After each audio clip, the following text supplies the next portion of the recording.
Welcome to your Cyber Tips Explainer, where we make everyday people understand the cyber world around us. Today, we're going to talk about something we all take for granted: food. And what happens when the invisible digital world that puts it on our shelves just stops working. Okay, just picture this. It's June 2025. You pop into your local Whole Foods, right? Just to grab a few things for dinner. But something is off. The shelves are patchy, some are totally bare. You flag down an employee, and this is what they tell you. It's absolute chaos. Shipments are coming in, but they're the wrong shipments. It's like the whole system for ordering food just broke. And this wasn't just happening in one store. This was the first sign of a massive crisis that was quietly bringing the entire North American food supply chain to a dead stop. So that's the big question, isn't it? What happens when that happens? We all just kind of trust that food will magically appear on the shelves. But behind that magic is this incredibly complex, invisible web of logistics. And in June 2025, a single cyber attack on one company you've probably never heard of brought that whole web crashing down. This is that story. So here's how we're going to walk through this. First, we'll see the real-world chaos in the empty shelf. Then, we'll pull back the curtain on the company at the center of it all, this invisible giant. After that, we'll meet the hackers themselves, the scattered spider, and then we'll get to the damage, a whopping $400 million price tag. We'll see how this put a nation's food at risk, and finally, we'll look at the hard road back. All right, Section 1, the empty shelf. This is where a digital problem in a server room somewhere turned into a very real physical problem for millions of us. It started with just a little bit of confusion, and then it turned into real frustration as people from coast to coast started noticing something was very, very wrong. And the problem showed up in different ways all over the place. In Sacramento, you had that total chaos, trucks showing up with all the wrong stuff. Over in North Carolina, it was more specific. You just couldn't find basic things like bread.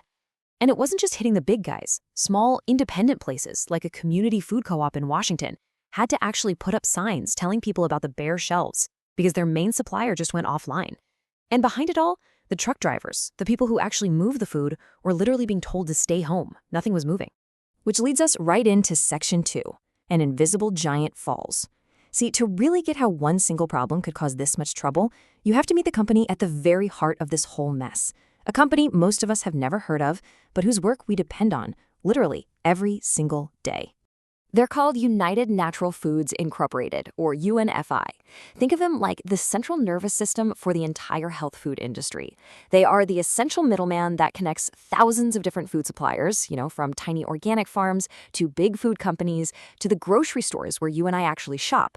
When their system went down, that entire nervous system was just paralyzed. And the sheer scale of this operation is kind of hard to wrap your head around. We are not talking about a few dozen stores here. UNFI delivers to 30,000 different locations across the US and Canada. From the huge national chains down to your tiny local co-op, they are the backbone.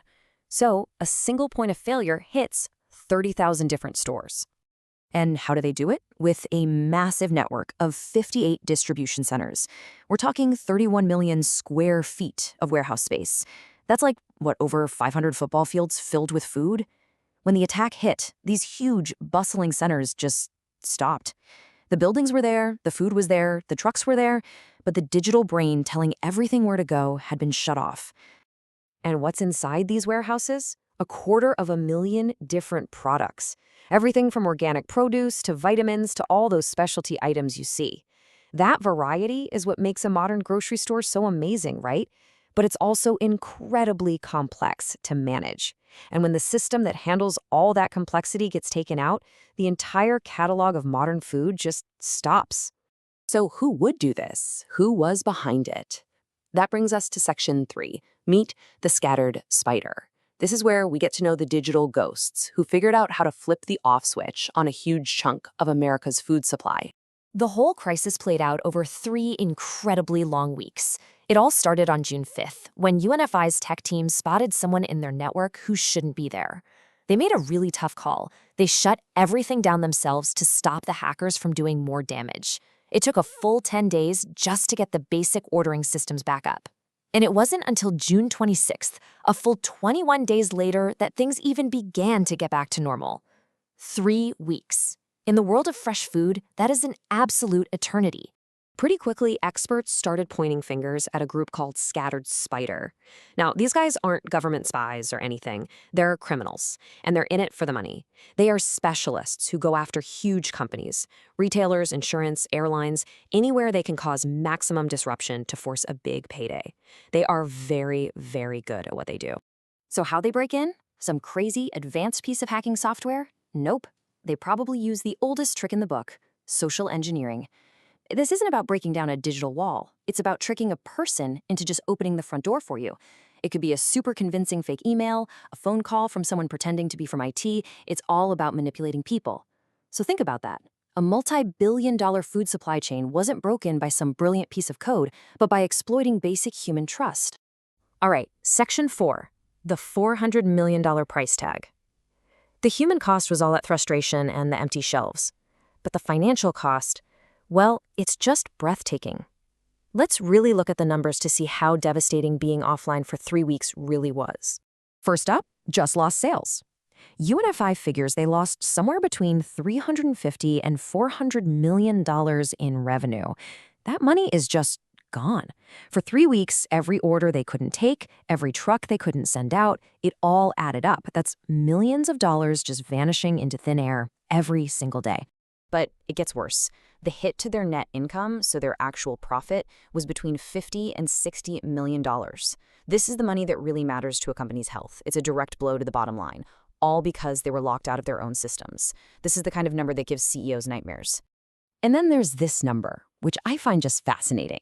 To keep things moving at all, UNFI had to go back to the Stone Age. They spent $20 million on manual workarounds. Can you imagine this massive high-tech company suddenly forced to run its business with pens, paper, and thousands of phone calls?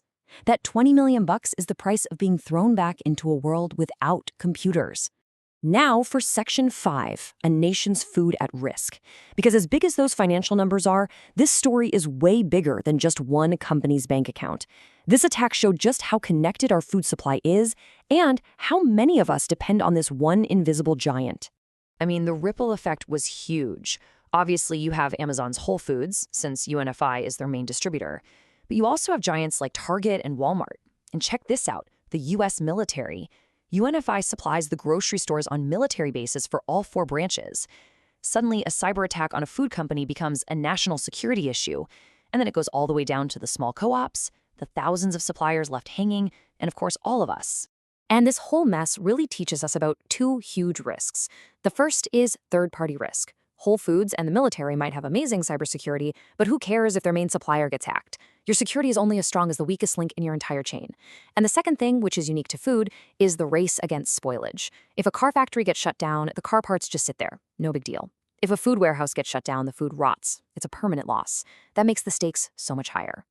So, Section 6, the hard road back. How do you possibly recover from something like this? It's not like you can just flip a switch and everything's okay again. It is a long, expensive, and messy process of cleaning up a digital crime scene while you're trying to get a massive business running again. Here's what that recovery actually looks like. First, you have containment. That was them shutting everything down to stop the bleeding. Then comes the investigation. UNFI had to spend $5 million just on experts, cybersecurity pros, lawyers, investigators, to figure out what happened. Then came that 21-day marathon to restore everything. And finally, the long wait. That insurance money they need to cover all these costs, they weren't even expecting to see that until the next year, in 2026. So the crisis hits in a flash, but the financial pain can last for years. And that leaves us with this one big, kind of scary question. We just saw how one attack on one company we've never even heard of could mess with something as basic as our food. It really makes you wonder, right? If this system is so fragile, what about all the other invisible systems we rely on every single day? For our power, our water, our money. The UNFI attack wasn't just about empty grocery shelves. It was a huge wake-up call about the hidden dangers woven into our modern lives. Did you know you can practically become a cybersecurity expert by watching our playlists on a watch marathon? Give it a go. Subscribe to this channel, like and share this video with someone you deeply care about to have a foolproof cyber defense.